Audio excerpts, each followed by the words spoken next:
नमस्कार, मी मनीष कांबळे. आपण पाहतोय जनलोक वार्ता, सत्याचा लढा 24 तास मराठी न्यूज चॅनल. सलोनी, जसे की आपण पाहतोय, मी सध्या पुरसुंगी या परिसरामध्ये गणेश पालवे या परिवारामध्ये आलो आहे. या ठिकाणी आपण येण्याचं खरं कारण म्हणलं तर आपल्या सर्वांना माहितीच आहे. संत श्रेष्ठ ज्ञानेश्वर तुकाराम महाराज यांच्या दर्शनासाठी तब्बल 3 वर्षापासून हे परिवार नुकतंच संत श्रेष्ठ ज्ञानेश्वर महाराज यांच्या दर्शनाचा लाभ घेण्यासाठी आळंदीपासून ते पंढरपुरापर्यंत पायीवारी करायला लागलेले आहेत. फक्त हे परिवारच नाही तर ह्या परिवारामधील तमाम सर्व लहान थोर मंडळी या वारीचा पूर्णपणे आनंद घेत असतात. या पायीवारीमध्ये स्वतःला लीन नम्र नतमस्तक होऊन संत श्रेष्ठ ज्ञानेश्वर महाराज यांच्या पालखी सोहळ्यामध्ये पायीवारी करत पांडुरंगाच्या दर्शनासाठी सातत्याने हे परिवार तल्लीन असतं. तब्बल 3 वर्षापासून यांच्या मनामध्ये ही संकल्पना नेमकी कशी आली आणि यामध्ये स्वतःला वाहून देण्यासाठी कशा पद्धतीने ते पुढं आले याबद्दल आपण त्यांच्याकडून जाणून घेणार आहोत. यावेळेस आपल्यासोबत या परिवाराचे काही मुख्य अतिथी आहेत. आपण त्यांच्याशी संवाद साधणार आहोत. सर, आपलं संपूर्ण नाव काय, आपली संपूर्ण माहिती काय आणि संत श्रेष्ठ ज्ञानेश्वर महाराज यांच्या पालखी सोहळ्यामध्ये सहभागी होऊन पांडुरंगाच्या दर्शनाची ओढ तुम्हाला कशी लागली त्याबद्दल तुम्ही काय सांगाल? माझं नाव गणेश किसन पालवे. तसं मूळ गाव माझं पाथर्डी तालुक्यामध्ये कोल्हार हे गाव आहे आणि मी कामानिमित्ताने एक 10 वर्षापूर्वी पुरसुंगी परिसरात राहायला आलो. पुरसुंगी परिसरात राहायला आल्यानंतर माझी खूप दिवसापासून जी संकल्पना होती की संतश्रेष्ठ भगवान बाबा आणि संतश्रेष्ठ वामन भाऊ हे आमच्या परिसरामध्ये त्यांनी मुलांच्या शिक्षणासाठी वगैरे खूप मोठं कार्य केलं आहे. त्यांच्यामुळं समाज पुढे येऊन म्हणजे सर्वच समाज पुढे येऊन त्यांनी शिक्षणासाठी प्रेरित करण्यासाठी खूप त्यांनी काम केलेलं आहे. तर माझ्या खूप दिवसाची इच्छा होती की भगवान बाबांचा जो पुण्यतिथी सोहळा असतो तो आमच्या परिसरामध्ये भरपूर गावामध्ये त्याचे मोठे कार्यक्रम होतात. 7 दिवसाचा सप्ताह असतो, 7 दिवस कीर्तन वगैरे असतात. तर माझं खूप दिवसाची इच्छा असायची की आपल्याला छोटा तरी एक 100 लोकांचा तरी आपला कार्यक्रम व्हायला पाहिजे.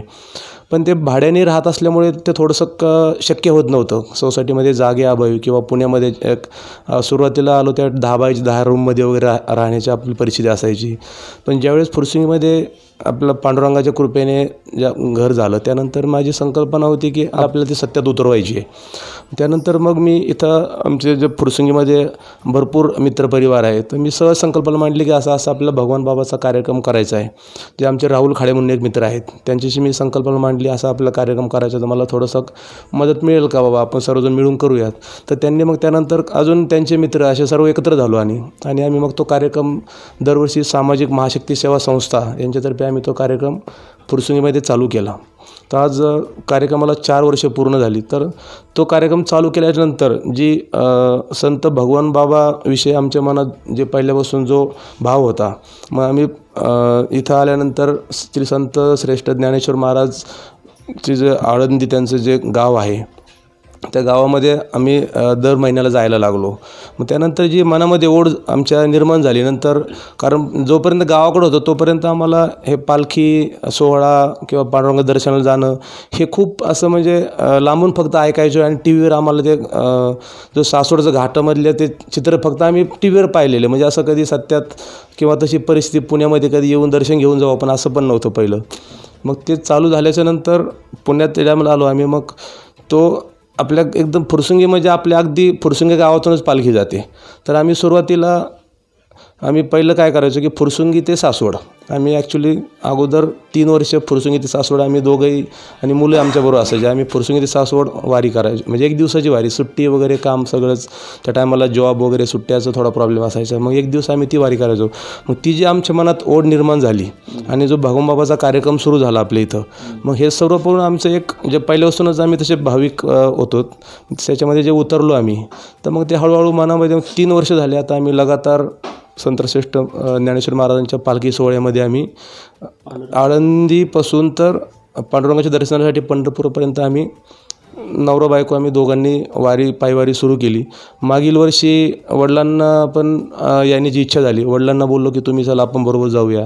आईला म्हटलं, पण आईचं थोडंसं जरा मेडिकल प्रॉब्लेममुळे आई मागच्या वर्षी नाही येऊ शकली. मग मागच्या वर्षी वडील आमच्याबरोबर आले. मग ह्या वर्षी आईला म्हटलं, आता तुझं पण थोडा प्रॉब्लेम गुडघ्याचा सॉल्व्ह झाला तर आपण सर्वच जाऊया. मग ह्या वर्षी तर आम्ही दोघंजण आणि आईवडील, म्हणजे ह्या वर्षीचा आनंद खूप असा नाही का गगनात न मावणारा होता. तर आम्ही ह्या वर्षी सहकुटुंब सहपरिवार पांडुरंगाच्या दर्शनासाठी गेलो होतो. ज्ञानेश्वर माऊली ज्ञानराज माऊली तुकाराम असं म्हणत संतश्रेष्ठ ज्ञानेश्वर महाराज यांच्या पालखी सोहळ्यामध्ये सहभागी होऊन आळंदीपासून ते पंढरपुरापर्यंत पायीवारी करणारा असं परिवार तब्बल 3 वर्षापासून पांडुरंगाच्या दर्शनासाठी व पांडुरंगाच्या सेवेसाठी सातत्याने तत्पर असतात. आपण आणखीन काही प्रश्न आता त्यांना विचारणार आहोत. सर, ज्यावेळेस तुम्ही ज्ञानेश्वर महाराजांच्या पालखी सोहळ्यामध्ये सहभागी होऊन पांडुरंगाच्या दर्शनासाठी जात असतात, त्या टायमाला नेमका तुमचा आनंद कसा असतो आणि त्या टायमाला जे तुम्हाला अनुभव येत असतात ते कसं असतात, काय सांगाल याबद्दल? पहिल्या वर्षी वारी केली त्या टायमाला आम्हाला खूप असा म्हणजे अनुभव नव्हता नाही का, की जे आमचे गुरुवारी आहेत हरिभक्तपरायण साबळे महाराज, त्यांच्यामुळे ॲक्च्युली आम्ही थोडंसं वारीमध्ये आम्ही बरोबर आहेत आपण करूयात. पण एकदा सक्रिय झालो आम्ही त्यांच्यामुळे. पण एकदा जो माणूस वारी चालू करतो तर म्हणजे मला आता असं वाटत नाही की मी जोपर्यंत जिवंत आहे की जोपर्यंत मी चालू शकतो तोपर्यंत वारी बंद करेल.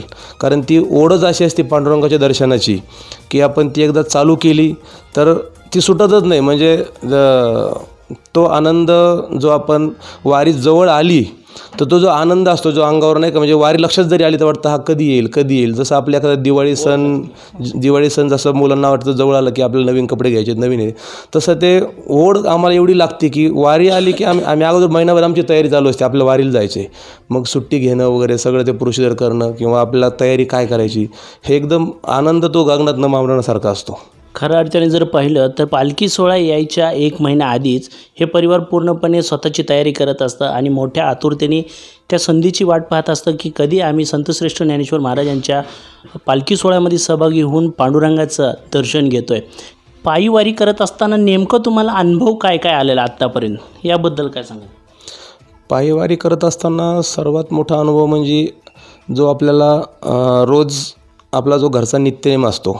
म्हणजे असं हरिपाठामध्ये म्हणलं जातं की नित्यनेमनामी प्राणी सदा ते दुर्लभ. म्हणजे आपला जो नित्यनेम रोजची दिनचर्या आपली नॉर्मली असते की उठणे, आंघोळ करणे, कामाला जाणे, पण जो नित्यनेम काय असावा आणि तो नित्यनेम रोज आपण कसा करायला पाहिजे.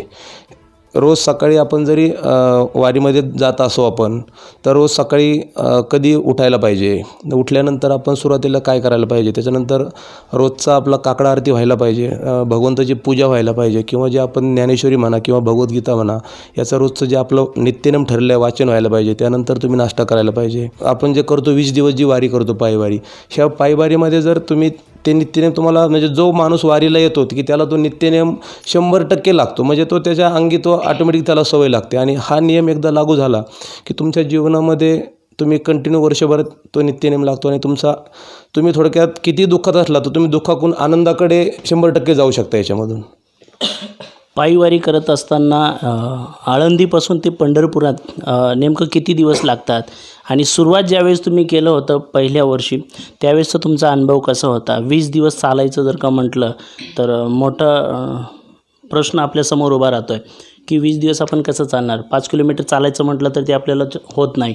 पण संतश्रेष्ठ ज्ञानेश्वर महाराजांच्या पालखी सोहळ्यामध्ये सहभागी होऊन पांडुरंगाचं दर्शन जर आपल्याला पंढरपुरामध्ये जाऊन घ्यायचं म्हटलं तर त्यासाठी साधारणतः किती दिवस लागतात आणि दर्शन घेतल्याच्या नंतरनी कसं वाटतं आहे, त्याबद्दल काय सांगा? तसं पाहिलं तर आपल्याला 20 दिवस पूर्ण पायवारी सोहळा असतो.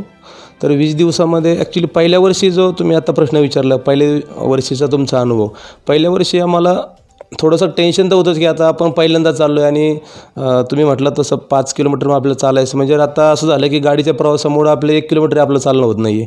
पण जो आपला सर्वात मोठे जे टप्पे आहेत ज्ञानेश्वर महाराजांच्या पालखी सोहळ्यामध्ये, तो आळंदी ते पुणे आणि पुणे ते सासवड, म्हणजे असं म्हणतात की हे 2 टप्पे ज्यांनी पार केले ते वारी जिंकले. थोडक्यात वारी त्यांची पोच 100% होणार. तर पहिल्या वर्षीचा अनुभव थोडासा काय बरोबर घ्यायला पाहिजे आम्हाला, तसं महाराजांनी सांगितलंच होतं. एवढे 2-3 ड्रेस आपले 2-3 कपडे आपले असावेत, कधी धुवायला चान्स मिळतो नाही मिळत.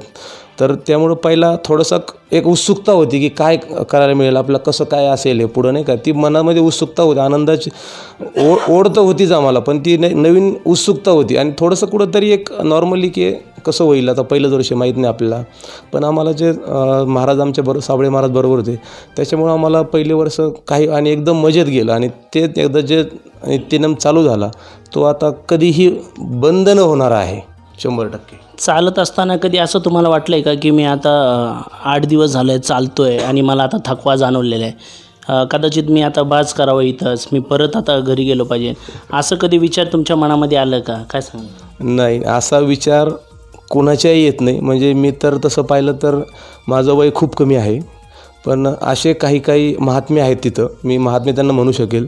सगळे माऊली जे आहेत 85 वर्षाचे आजी आजोबा आपल्याबरोबर आपल्या स्पीडनी चालत असतात, त्यांच्याकडं पाहून आणि जो निघाल्यानंतर तुम्हाला असं फक्त चालायचं नाही, तुम्हाला ते भजन करत जायचे. म्हणजे जे आपण रोज फक्त कीर्तन किंवा भजन असेल गावामध्ये त्या टायमाला ऐकतो, हे रोजचा तुम्हाला सकाळी उठलं की काकडा आरती तुम्हाला पूर्ण म्हणायची. तो आनंद आणि जे तो मृदुंग, टाळ मृदुंगाचा जो गजर असतो, त्या गजरामध्ये तुम्हाला असं वाटतच नाही मी चाललो आहे म्हणून, तुम्ही ते आनंद आम्ही नाचत जातो. म्हणजे ॲक्च्युली टाळ वाजत सर्वच दिंडीमधले जेवढे चालणारे लोक आहेत ॲक्च्युअली नाचत म्हणत गात जातात. त्याच्यामुळं असं कधीही वाटलं नाही आणि कुणालाही वाटत नसावं माझ्या मते तरी. म्हणजे मला तर नाहीच वाटलं, पण बाकीच्यांना वाटत नसावं की आता खूप कंटाळा आला, आता बसावं, इथून पाठीमागं जाऊ. म्हणजे जो खरा वारकरी आहे त्याला असं कधीच वाटणार नाही. नक्कीच सलोनी खऱ्या अर्थाने जर पाहिली, ज्यावेळेस त्यांच्या मनामध्ये ही संकल्पना आली की आम्ही आळंदीपासून ते पंढरपुरापर्यंत संतश्रेष्ठ ज्ञानेश्वर महाराज यांच्या पालखी सोहळ्यामध्ये सहभागी होऊन पायीवारी करत आपण पांडुरंगाचे दर्शन घ्यावे, ही संकल्पना ज्यावेळेस त्यांच्या मनामध्ये आली, त्यावेळेस पहिल्या वर्षी ज्यावेळेस याची सुरुवात त्यांनी केली, त्यावेळेस दिशुक होऊन, भावूक होऊन आणि मोठ्या आतुरतेने आनंदाने नाचत गाजत पायीवारी करत असताना कुठल्याच प्रकारचं त्यांना थकवा जाणवलेला नाही. त्याचबरोबर आपल्यासोबत त्यांचे मिसेस आहेत, आपण त्यांच्याशी देखील संवाद साधणार आहोत, कारण की त्या देखील त्यांच्यासोबत तब्बल 3 वर्षापासून ज्ञानेश्वर महाराजांच्या पालखी सोहळ्यामध्ये सहभागी होऊन पंढरपुरामध्ये जातात आणि त्या ठिकाणी दर्शन घेत असतात. आपण त्यांचा अनुभव नेमका कसा आहे त्याबद्दल आपण त्यांच्याशी चर्चा करणार आहे. ताई, संतश्रेष्ठ ज्ञानेश्वर महाराजांच्या पालखी सोहळ्यामध्ये सहभागी होऊन पंढरपुरापर्यंत चालत जात असतात, त्या टायमाला नेमका तुमचा अनुभव कसा आहे? सुरुवात ज्यावेळेस तुम्ही केली होती त्यावेळेस तुमचा अनुभव कसा होता? दर्शन घेतल्याच्या नंतरनी तुम्हाला काय अनुभवलं आणि तरुण पिढीला आपण नेमकं काय संदेश देण्याचा प्रयत्न कराल, काय सांगा? रामकृष्ण हरी. पहिल्या वर्षी असं वाटलं की चालून म्हणजे शक्यच नाही आहे चालणं होणार, कारण की एवढं किलोमीटर सांगत होते की 2 टप्प्यात म्हणजे पार करणं मला पण शक्य वाटत नव्हतं. पण ज्यावेळेस मी पहिल्या वर्षी चालले ना, तर मग मला पण असं वाटलं की मी चालू शकते. आणि मग ह्या 2 वर्षात मला असं काही जाणवलं नाही की मी नाही चालणार म्हणून. आणि खूप आनंद वाटला, म्हणजे 2 हे टप्पे पार केले ना, आणि माऊलीचं दर्शन घेतलं ना, म्हणजे असं थकवा पण जात होता, असं म्हणजे खूप उत्साह वाटत होता की मी चालते. परिवारामध्ये तुम्हाला 2 मुलं आहेत, मुलं आणखीन थोडीशी लहान आहेत, मग परिवारामधले मुलं हे घरामध्ये असतात, मग यांना सोडून ज्ञानेश्वर महाराजांच्या पालखी सोहळ्यामध्ये सहभागी होऊन पंढरपुरापर्यंत जायचं आहे. जाण्यासाठी तब्बल 20 दिवस लागतात. मग हे 20 दिवसाच्या कालावधीमध्ये मुलं आपण कुठं नेमकं ठेवतात? मुलांना ठेवल्याच्या नंतरनी मुलांचं संगोपन हे नेमकं कोण करतं आहे, याबद्दल कसं वाटतं तुम्हाला, काय सांगा? मुलं तर भावापाशीच असतात. मुलांना सोडून जाणं म्हणजे खूप असं वेगळंच वाटतं, पण काय नाही, आहे सोय पोरांची. आणि मुलं म्हणजे मला 20 दिवस आठवतच नाहीत मुलं, म्हणजे मी इथं सोडले, कसं राहतील, कसं काय, कसे शाळेत जाते, कारण की माऊलींबरोबर गेलं ना मागचं म्हणजे असं खूप म्हणजे विसर पडल्यासारखं होतो. आळंदीपासून ते पंढरपुरापर्यंत तब्बल 20 दिवसाचा पायीवारीचा प्रवास आहे. या पायीवारीच्या प्रवासामध्ये स्वतःला लीन, नम्र आणि नतमस्तक होऊन स्वतःचं भान विसरून आपण वारकरी संप्रदायामध्ये सहभागी होऊन त्या ठिकाणी दर्शनासाठी जात असतात. दर्शनासाठी जात असताना मोठ्या प्रमाणामध्ये त्रास जे आहे होत असतं, परंतु या त्रासाला कंटाळून कधी मधूनच आपण वारीमध्येच थांबून घरी येण्याचा प्रयत्न कधी केला आहे का? अशी मनामध्ये कधी भावना आली आहे का? याबद्दल काय सांगा? अजिबात नाही, उलटा आनंद वाटतो आणि काही वाटत नाही. खऱ्या अर्थाने जर पाहिलं सलोनी, तर वयोवृद्ध व्यक्ती जर म्हटलं तर संत श्रेष्ठ ज्ञानेश्वर महाराज यांच्या पालखी सोहळ्यामध्ये सहभागी होऊन स्वतःचं भान विसरून मोठ्या आनंदात थाटामाटात त्या ठिकाणी वारकरी संप्रदायांसोबत एक मनाने, एकजुटीने, एक विचाराने ते आळंदीपासून ते पंढरपुरापर्यंत पायवारी करत असतात आणि त्यांचा जो आनंद आहे तो गगनात मावणार नाही, इतक्या मोठ्या प्रमाणात तो आनंद असतो. आपल्यासोबत आजी आहेत, आपण त्यांच्याशी देखील संवाद साधणार आहेत. मोठ्या प्रमाणामध्ये पायवारी करत असताना अनेक संकट आपल्यासमोर येत असतात. संकटाला सामोरे जाऊन, संकटाच्या पलीकडे जाऊन आपण ज्ञानेश्वर महाराजांच्या पालखी सोहळ्यामध्ये सहभागी होऊन त्या ठिकाणी पंढरपुरामध्ये पोहोचतो, दर्शन घेतो. दर्शन घेतल्याच्या नंतरनी तुमचा जो अनुभव आहे तो कसा आहे? किती वर्षापासून तुम्ही पायवारी करता? काय वाटते तुम्हाला? पहिल्याच वर्षी यंदाच म्हणजे सहभागी झालेले दिंडीमध्ये. ह्याच वर्षी पायवारी केली. मला असं म्हणजे वाटत बी नव्हतं का मी तिथपर्यंत पोहोचू शकेल. परंतु दिंडी गेल्याच्या नंतर हा जो आनंद असतो, ह्या आनंदामध्ये माणूस कसा जातो हेच कळत नाही. त्या आनंदामध्ये तिथं गेल्यानंतर पांडुरंगाचं दर्शन घेतल्यावर आनंद म्हणजे सगळं भान विसरून माणूस पांडुरंगाचं म्हणजे पांडुरंगाकडे लक्ष लागतं की दर्शन कधी होईल. आणि दर्शन झाल्याच्या नंतर मनाची समाधानी होते. असं वाटतं की पांडुरंगापासून घरी परत जाऊ पण नाही असं सुद्धा अनुभवतं. परंतु म्हणजे दरवर्षी जाणं ही आपल्या जर पांडुरंगाने बोलवलं तर जाणं होतं आहे. पण आपल्याला असं दरवर्षी जावंशी वाटतं आहे. पण जोपर्यंत आपल्याला जाता येतं आहे तोपर्यंतच माणूस जाऊ शकतो. आणि पुढच्या पिढीनंसुद्धा हे करायला पाहिजे आणि तिथपर्यंत पोचायला पाहिजे. म्हणजे सर्वांनाच अनुभव येतो की आपण सुद्धा हे करायला पाहिजे. एक वेळेस गेलं तर माणसाला असं वाटतं की पुढं आपण जाऊन हे वारंवार जायला पाहिजे.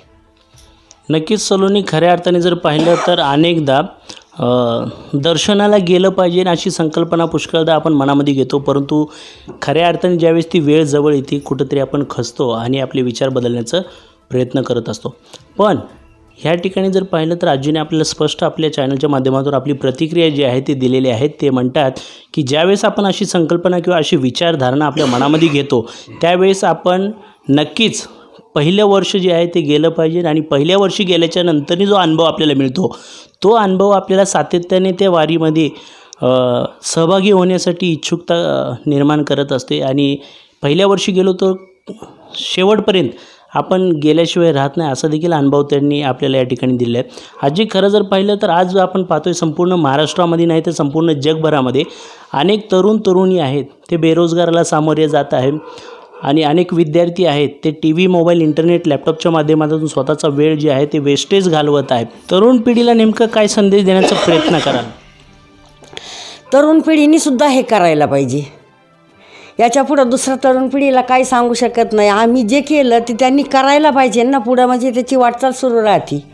तरुण आणि तरुणीसाठी मी नाही सांगू शकत, पण महिलांसाठी सांगू शकते की सगळ्यांनी अशी सवय लावायला पाहिजे की घरात नित्यनेम, हरिपाठ, भजन कसं आपण जर केलं तर मुलांना संस्कार चांगले लागतात. आणि संस्कार कसं घरात जे आहेत ना तेच मुलांना संस्कार लागतात. आज मोठ्या प्रमाणामध्ये महिला भगिनीसुद्धा रील्स व्हिडिओ बनवण्यामध्ये मग्न असतात, तल्लीन असतात, तत्पर असतात. मग अशा महिला भगिनींसाठी आपण नेमकं काय संदेश देण्याचा प्रयत्न कराल? मी तर म्हणते त्याच्यापासून कसं सिरियल, पिक्चर वगैरे हे बघण्यापेक्षा म्हणजे थोडंसं हरिपाठ, प्रवचन, भजन ह्याच्यात जर गेलं तर थोडंसं म्हणजे माहिती होती आणि आनंद बी भेटतो ना त्याच्यात. तरुण पिढीसाठी असं खूप सांगण्यासारखा इतका मोठा महात्मा नाही. मी साधा वारकरी आहे. पण आजचं आपण जे जगामध्ये पाहतो की मुलं असतील किंवा आईवडील पण असतील, कामावर आल्यानंतर जे मोबाईलचे रील पाहण्याची सवय लागलेली आहे. सकाळी उठल्यानंतर पहिला मोबाईल हातात घेतला जातो आणि ते रील्सची सवय लागते. तर मला असं वाटतं की म्हणजे माझी एक प्रामाणिक इच्छा आहे किंवा मी स्वतः जे मला नियम लावून घेतलेत आणि त्याच्यामुळं जो माझ्यामध्ये बदल झाला आहे हा प्रत्येकामध्ये नक्की बदल होऊ शकतो. आणि जो इथं तुम्हाला वेळ काढायचा नाही, तुमचा जो वेळ चाललेला आहे त्याच्यातूनच तुम्हाला तो सदुपयोग होणार आहे त्या वेळेचा. सकाळी तुम्ही जे अर्धा तास 1 तास जो तुम्ही रील पाहण्यामध्ये किंवा व्हॉट्सअप, यूट्यूबमध्ये पाहण्यासाठी जो घालणार आहात तोच तुम्ही जर सकाळी थोडंसं त्याच्यामध्येच अर्धा तास लवकर उठलात, ॲक्च्युली ब्रह्ममुहूर्तावर उठून स्नान जर केलं तर ते आपल्या शरीरासाठी खूप चांगलं आहे. हे म्हणजे मी सांगायची गरज नाही, हे तुम्हाला डॉक्टर लोक असतील किंवा आपलं जे पहिल्यापासून चालत आले प्रत्येक सायन्स वैज्ञानिकने सांगितलेलं आहे. नाही, नित्यनेम म्हणजे तुम्ही रोज सकाळी उठल्यानंतर त्या वेळेत आंघोळ म्हणा, आपण त्याच्यानंतर देवाची पूजा, रोज आपल्या घरात देवाची पूजा केली तर वातावरण एकदम सकाळी सकाळी फ्रेश राहतं. त्यानंतर तुम्ही तुम्ही भगवद्गीता म्हणा किंवा ज्ञानेश्वरी म्हणा किंवा नाही जमलं तर काकड्याचे 2 अभंग म्हणा, याच्यातलं काहीतरी तुम्ही जर सवय लावून घेतली शरीराला तर ते तुम्हाला वर्षानुवर्षे त्याचा नक्कीच फायदा होणार. आणि तुम्हाला एकदा तुमचं चित्त जर त्याच्यामध्ये लागलं तर तुम्हाला यूट्यूब किंवा जो टी व्ही असेल हे तुम्हाला, म्हणजे आता आमच्या घरामधलंच असं वातावरण आहे की आम्हाला टी व्ही, मोबाईल किंवा हे घरी आल्यानंतर आम्हाला असं वाटतं की कधी पुस्तक ज्ञानेश्वरी उघडावी आणि त्यातले 2 आपण हे वाचावेत किंवा 2 अध्याय वाचावेत किंवा 1 अध्याय, नाही झालं तर आपले 10 श्लोक तरी, म्हणजे जेवढा वेळ असेल त्या वेळाचा सदुपयोग कसा होईल. म्हणजे जे वाईट वेळ चालला आहे आणि यूट्यूबमध्ये त्याच्यामधून शिकायला काही भेटत नाही, त्याच्यामधून खूप म्हणजे वेस्ट वेळ येतो, त्याच्यामधून आपण परमार्थाकडे येतो आणि परमार्थ आल्यानंतर नक्कीच तुमचं त्याचं चांगलं होणार आहे. आणि तुम्हाला परमार्थाला चालू केल्यानंतर जी ऊर्जा मिळते ती ऊर्जा तुम्हाला खूप चांगल्या गोष्टीकडे घेऊन जाणारी आहे.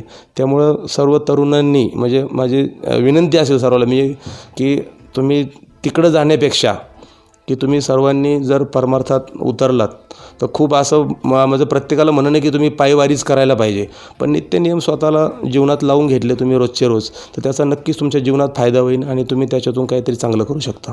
ज्ञानेश्वर महाराज यांच्या पालखी सोहळ्यामध्ये सहभागी होऊन पंढरपुरापर्यंत जाण्यासाठी तब्बल 20 दिवसाचा पायीवारी प्रवास आहे. यासाठी आपल्या कंपनीच्या माध्यमातून आपण कसा वेळ काढता, तुम्हाला इतकी सुट्टी मिळते का, सुट्टी मिळाली तर ती तुम्हाला कशी मिळते, त्याबद्दल काय आपला अनुभव आहे काय सांग? तसं पाहिलं तर तारा मोबाईल क्रेशेस पुणे म्हणून ही एक सामाजिक संस्था आहे. बांधकाम साईटवर जे कन्स्ट्रक्शन लेबर राहतात त्यांच्या मुलांसाठी संस्था डे केअर सेंटर चालवते. तिथं मी तब्बल 12 वर्षापासून तिथं जॉब करतो. ते सुरुवातीला ॲक्च्युली माझा तिथं ड्रायव्हर म्हणून जॉब होता, पण तिथं माझं जे मी काम केलं तिथं, म्हणजे माझं सर्वस्व ओतून मी काम इमानदारीने जसं काम केलं त्यातून मी आज तिथं त्याच संस्थेमध्ये ॲडमिन डिपार्टमेंटमध्ये आहे सध्या. मी चांगल्या म्हणजे पांडुरंगाची कृपा आहे किंवा माझं जे मी काम केलं त्यानुसार त्यांनी मला तशी वरती ऑफिसमध्ये घेतलं. तर तिथं जे माझं काम आणि त्यांना सर्वांना आमच्या ऑफिसमध्ये माहिती आहे की पांडुरंग भक्त ज्ञानेश्वर भक्त आहे इच्छितो. प्रणिता मडकईकर म्हणून जे आमचे CEO होत्या त्यांनाही खूप असा देवाचा दर्शनाचा वगैरे खूप छंद होता. तर त्यांना मी बोललो की दीदी मला असा पायी सोहळ्यामध्ये माझी जायची इच्छा आहे, तर मला एवढी दिवस सुट्टी जर ॲडजस्ट केली, मी माझे कामं सगळे अगोदर मॅनेज करून ठेवलं, आल्यानंतर काय असेल तर पेंडिंग कामं करेल, तर मला नक्की जर ती सुट्टी भेटली तर मला जायची खूप इच्छा आहे. तर त्यांनी एकदम म्हटले हो तुझे कामं बाकीचे होत असतील तर आम्हाला काही प्रॉब्लेम नाही, तुम्ही तुमचे कामं मॅनेज वाटून द्या आणि आपण करा सुट्टी घ्या, काही प्रॉब्लेम नाही. तर ती जी माझी सुट्टी तिथून सुरुवात झाली. तर मग नवीन CEO आले आमच्या, त्यांनी पण सुट्टीला म्हणजे सर्व अगोदर मी 15 दिवस मला जायच्या अगोदर येईपर्यंत काय कामं माझे मागं पडणार आहेत किंवा ते काय करून तयारी करून ठेवायला पाहिजे याचं मी अगोदर सगळं नियोजन करतो, सर्व कामं कंप्लीट करतो आणि जे काय मध्ये मध्ये कामं येणारे असतील ते बाकीच्यांना जबाबदारी देऊन.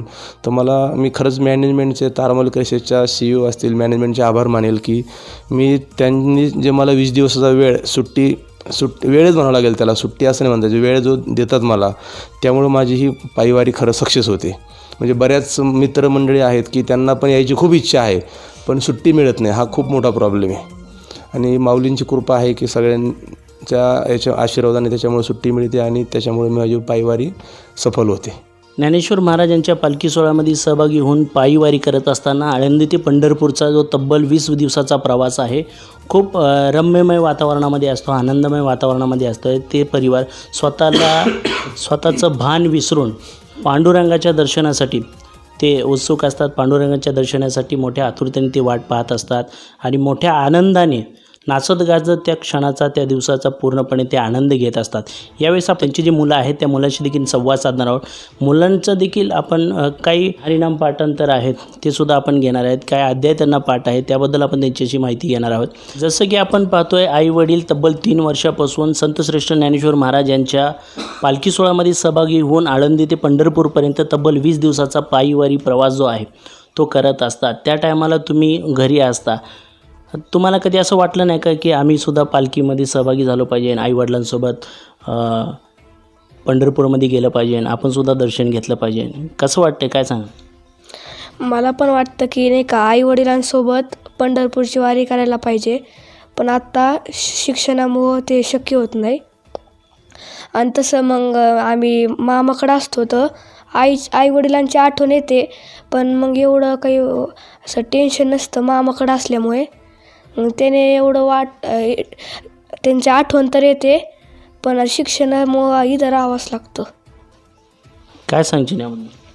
आम्हाला पण खूप मन होतं जायचं, पण ह्या शिक्षणामुळं आम्हाला जाता येत नाही. त्यामुळं माझं पण खूप मन होतं जायला. आणि मामाकडं असल्यावरती आठवण तर येते, पण तिथे मामाचे मुलं ते असल्यामुळं आम्ही त्यांच्यासोबत खेळत राहतो, अभ्यास करतो. शिक्षण चालू असल्यामुळं ज्ञानेश्वर महाराज यांच्या पालखी सोहळ्यामध्ये सहभागी होता येत नाही, पंढरपूरला जाता येत नाही आणि त्या ठिकाणी दर्शन घेता येत नाही, असं या चिमुकल्या मुलांचं म्हणणं आहे. पण खऱ्या अर्थाने जर पाहिलं तर शिक्षण पण खूप महत्त्वाचं आहे. शिक्षण हे वाघिणीचं दूध आहे, शिकल्याशिवाय भविष्य घडू शकत नाही. परंतु ज्ञानेश्वर महाराज यांच्या पालखी सोहळ्यामध्ये सहभागी होण्याचा जो आनंद असतो, हा आनंद गगनात मावणार नाही, इतक्या मोठ्या प्रमाणामध्ये तो आनंद असतो. मग त्या आनंदाबद्दल कसं वाटतंय का? आम्ही पण नाही का आईवडिलांना भेटायला जात असतो तिथं मंत्रवाडीला.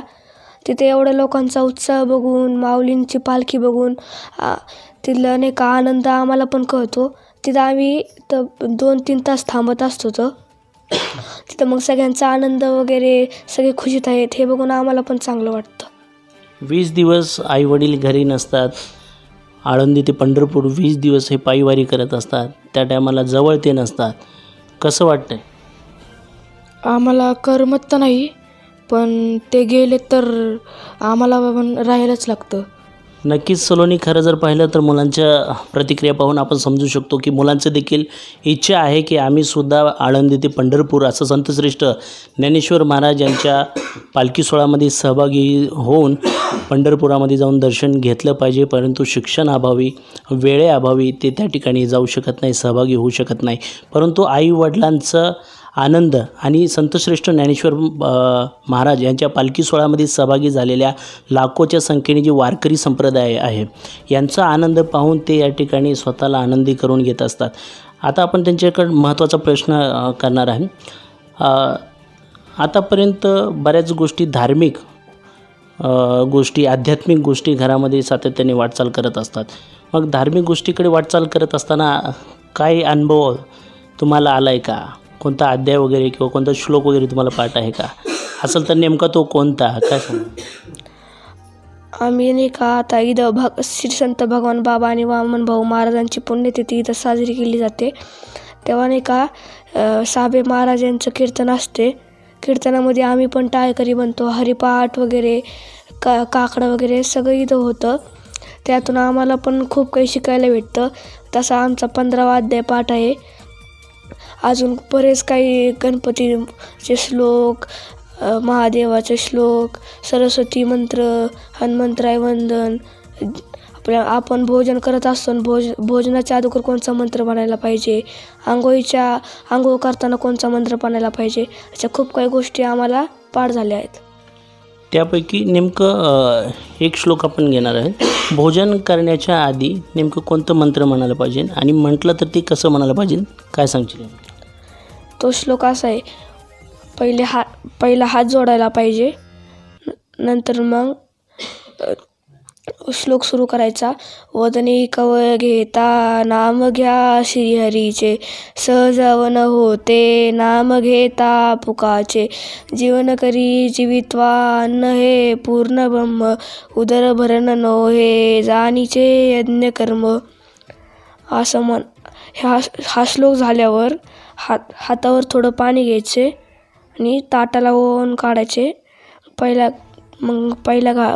ताटाचा पाया पडायचा, मग पहिला घास खायचा. नक्कीच सलोनी, आत्ता जो श्लोक या ठिकाणी त्या व्यक्तीने आपल्याला सांगितलेला आहे, तो श्लोक जेवणाच्या आधीचा आहे. जेवणाच्या आधी नेमका कसा तो श्लोक म्हणायचा आणि त्यानंतरनी ते पाणी घेऊन, हातावरती पाणी घेऊन कशा पद्धतीने ताटावरती फिरवायचं ते सांगितलं आहे. आणखीन एक श्लोकबद्दल तू सांगितलं होता, तर तो नेमका श्लोक कशा आधीचा आहे आणि तो कसा म्हणायला पाहिजे, काय सांगशील? मी अजून एक श्लोक सांगितला होता, स्नान मंत्र. तो आंघोळ करताना म्हणायला पाहिजे. आंघोळ करताना मग हा श्लोक म्हणायचा, गंगेचे यमुने चैव गोदावरी सरस्वती नर्मदे सिंधू कावेरी जलस्मी सिन्निधू कुरु गांगवारी मनोहारी मुरारी चरणचितं त्रिपुरारी ऋषिचारी पापहारी पुनातु मां गंगा सरस्वती रेवा पयोष्णी नर्मदाचले स्नानपितोसी मया देव तथा शांती कुरुष्व मे. हा श्लोक म्हणायला पाहिजे आंघोळीच्या वेळेस, आंघोळ करताना. नक्कीच सलोनी, या ठिकाणी आपण पाहिलं 2 श्लोक जे आहेत ते आपल्याला या ठिकाणी म्हणून दाखवलेले आहेत. ते म्हणजे जेवणाच्या आधी नेमका श्लोक कोणता म्हणायचा तो देखील सांगितलेला आहे, आणि आंघोळ करत असताना आपण नेमका श्लोक कोणता म्हणायला पाहिजे आणि कसा म्हणायला पाहिजे तो देखील आपल्याला या ठिकाणी सांगितलेला आहे. तुला कोणता श्लोक येतं आहे का? येतं आहे तर तो कोणता येतो आहे काय सांगशील? मला नैवेद्य मंत्र येतं. कर्पूर गौरम करुणावतारम संसार सारम भुजकेंद्रहारम सदा वसंतम हृदयारविंदे भवम भवामी सहितम नमामि. अजून कोणतं येतं? अजून नैवेद्य मंत्र. नैवेद्य गुरुहांताम देव भक्तमे आचलं करू इस्पितम मे वरम देई परात्रेचे परामगतीम. याचा अर्थ काय? चा अर्थ खऱ्या अर्थाने जर पाहिलं सलोनी तर आपल्याला या गोष्टीचा आनंद होतो आहे की तब्बल 3 वर्षापासून हे परिवार जे आहे संतश्रेष्ठ ज्ञानेश्वर महाराज यांच्या पालखी सोहळ्यामध्ये सहभागी होऊन आळंदीपासून ते पंढरपुरापर्यंत पायीवारी करून स्वतःला मग्न करून घेतलेला असतात. यांचा आनंद जो आहे तो गगनामध्ये मावणार नाही इतक्या मोठ्या प्रमाणामध्ये ते स्वतःला वाहून दिलेलं असतं. आणि संतश्रेष्ठ ज्ञानेश्वर महाराज यांच्या पालखी सोहळ्यामध्ये सहभागी झाल्याच्या नंतरनी आपला आनंद गगनात कशा पद्धतीने मावत नाही याचा अनुभव खऱ्या अर्थाने ज्यावेळेस आपण त्या वारकरी संप्रदायामध्ये सहभागी होतो त्यावेळेस आपल्याला समजलं जातं. कॅमेरामन विजय कोळी, मी मनीष कांबळे, धन्यवाद.